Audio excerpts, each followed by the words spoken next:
How to download TinyTask on mobile. So in this tutorial, I'm going to tell you that how you can download TinyTask on your mobile phone. So as you can see that if you open your app store and go to the search bar and search for TinyTask, and once all of the options are loaded, you'll be able to see that there's no TinyTask on your app store. Like you can just go on until the list finishes, but you won't be able to find TinyTask. So if you need to download TinyTask, let me show you another way.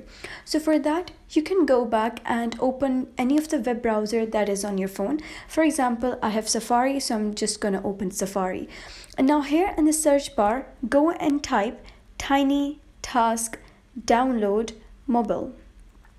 And once you click enter, you'll be able to see these links in front of you. So make sure it is the original website, that is the tinytask.com. So for that, just click on this option, and once you click on it, you'll be redirected to this page and search for the download option over here. Like I have this, you just give them consent for your data use and just click on consent. Now here you'll be able to see this option download. So just click on download and they will ask you to verify that you're a human. So just complete those verification steps, and after that you'll be able to download and install TinyTask on your mobile phone with ease. So that is how you can download TinyTask on your mobile phone even if you don't have it on your app store. So if you like this tutorial, give it a thumbs up and don't forget to subscribe.